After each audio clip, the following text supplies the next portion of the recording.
Bonjour! Suite de nos vidéos pour Noël, là, après les petits jeux d'apéro, on va passer au jeu de groupe, jeu d'ambiance, idéal pour les réveillons.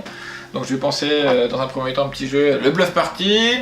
Alors, qu'est-ce que c'est le Bluff Party? Dedans, vous avez une carte avec des défis. Il va falloir faire les 3 défis qui vous sont imposés. Genre, aller boire un verre de lait sans que les autres vous disent « Ah, elle est en train de faire un défi !» Alors c'est que des trucs un peu barrés, un peu original, et ça va faire un jeu en fil rouge tout le long de la soirée.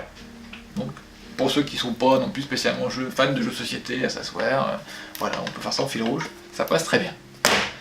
Autre jeu totalement différent, vous avez Dixit.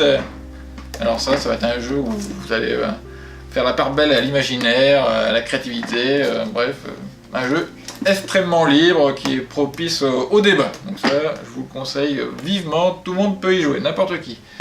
Autre jeu, tout le monde peut y jouer, le concept. Alors, qu'est-ce que c'est le concept? Vous allez avoir un petit plateau avec que des icônes vraiment universelles, hein, que tout le monde connaît, et vous allez devoir faire deviner un mot, une expression, ce qui est marqué sur une carte.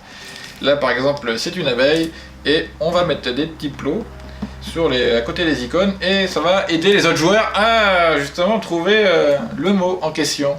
Et plus les autres joueurs vont marquer des points si on veut, on met un système de points, mais c'est surtout être créatif pour faire deviner. Autre jeu, encore avec de la créativité, ça s'appelle Creativity.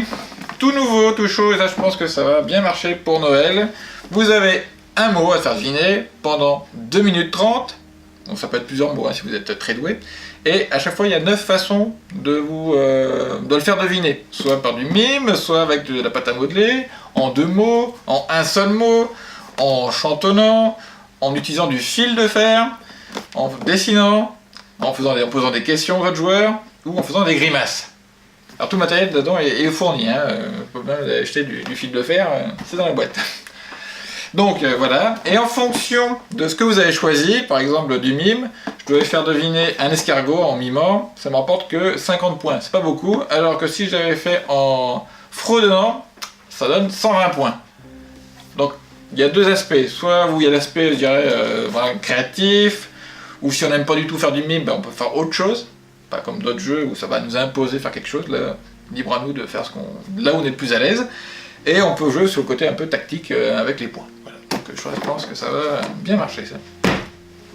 Autre jeu qui est tout nouveau, ça s'appelle le truc le plus. Alors bon, il y aura 5 mots qui vont être proposés et un thème. Là, le truc le plus cool. On va devoir voter pour quel est le truc qu'on pense être le plus cool et que les autres joueurs aussi vont penser être le plus cool. Dès que, pour chaque personne qui a mis la même réponse que moi, je vais enlever des petits jetons solo, et dès que j'ai plus de jetons solo, j'ai gagné le jeu, voilà, tout simplement. À bientôt.